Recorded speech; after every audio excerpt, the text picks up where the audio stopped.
The time to love is here.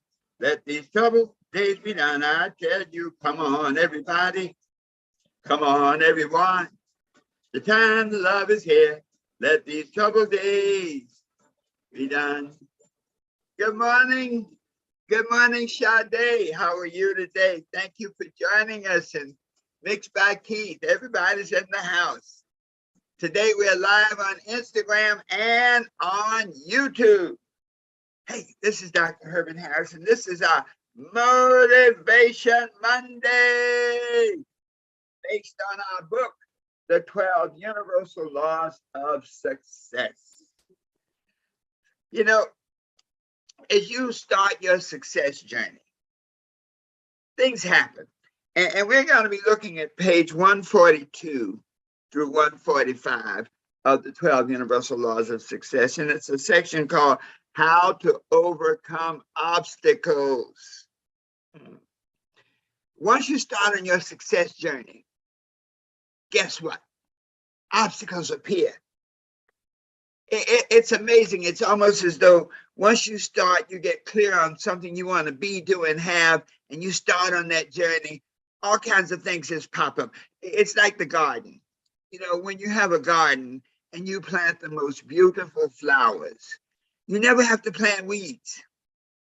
It seems like weeds grow on their own. It's something about the moment you start doing something beautiful, planting flowers, the universe brings you the yin-yang aspect of it, the negative side, namely weeds. And so when you start on your success journey, the same thing happens. You become clear about what you want to be, what you want to do, what you want to have, and you start working on it. You lay out, you write your goals so they're specific, they're measurable, they're set in advance, they're realistic, they cover a certain time period. You write out your plan, how you're going to accomplish those things. You're ready to roll, and then an obstacle appears, something happens. There's a great quote on page 142 and says, "Don't let the appearance of an obstacle create an atmosphere of failure." Let me say that again. Don't let the appearance of an obstacle create the atmosphere for failure. And so what we're saying is when an obstacle appears, don't see it as an impediment to your progress, but see it as a challenge to your resourcefulness. One of the reasons that obstacles appear in our lives is to help us get better. You know, I'd rather have some small obstacles to help me build my muscles so that when the big one comes down the pipe, if it does, okay, it doesn't have to come down that pipe. But when you start doing super important things, you become magnetic. You attract things that confirm who you are. But the negative aspect of the universe, the weeds, also manifest.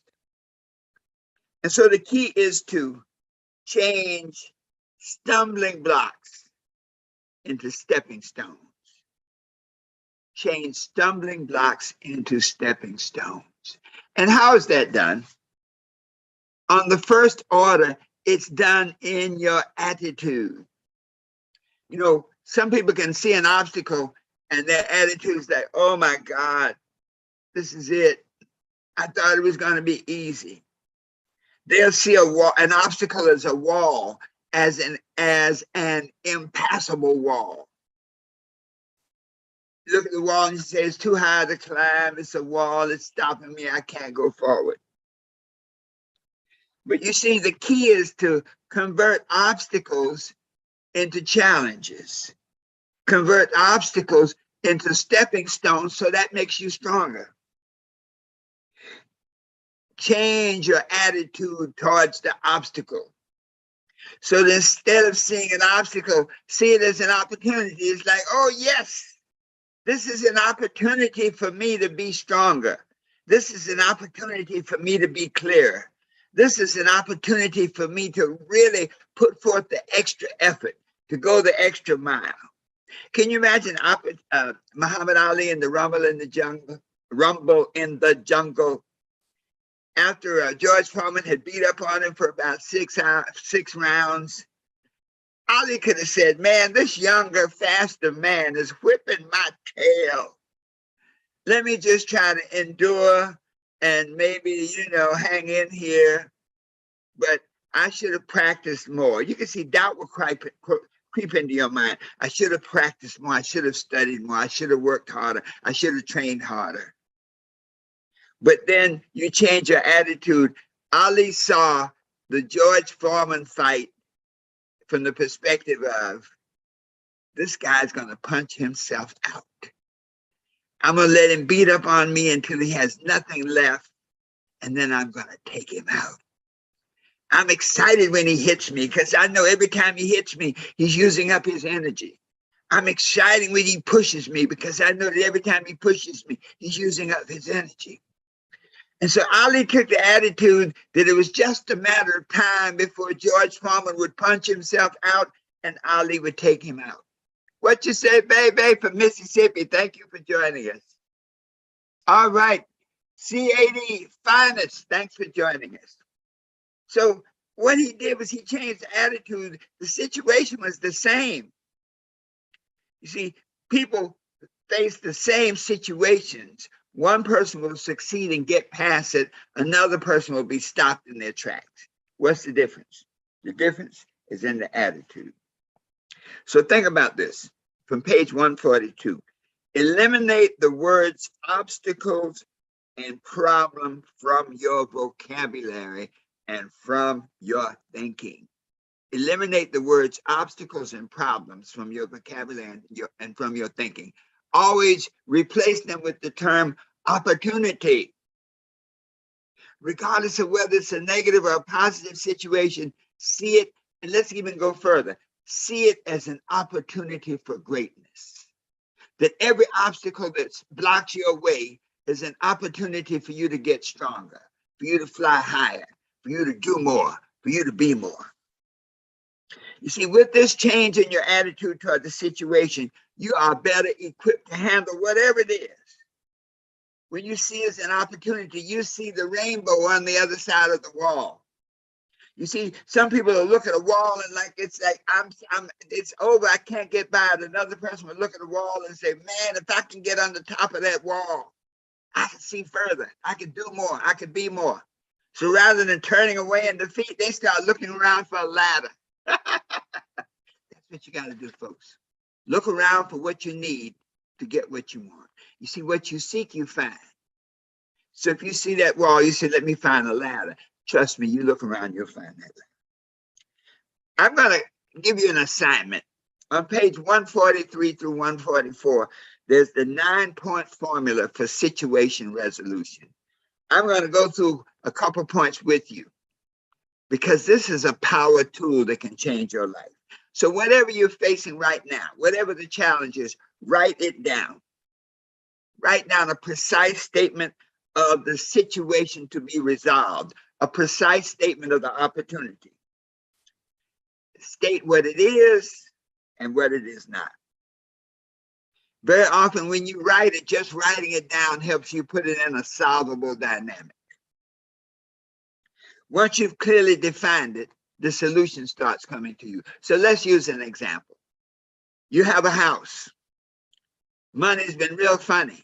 You've had more month at the end of the money for 3 months in a row, and you're 3 months behind in your mortgage, and you write it down. So that is the situation. I am 3 months behind in my mortgage. Step 2, analyze the situation. Look at the situation from all possible angles. Identify all aspects, paying particular attention to portions that can be resolved immediately and those which require further analysis. So going back to our example, you're 3 months behind in your mortgage and you're analyzing the situation. Well, number one, what's the worst that can happen? You can lose your house. Okay. But then number two, if you pay it up, let's say your mortgage was $1,000 a month, and you know how the bank goes.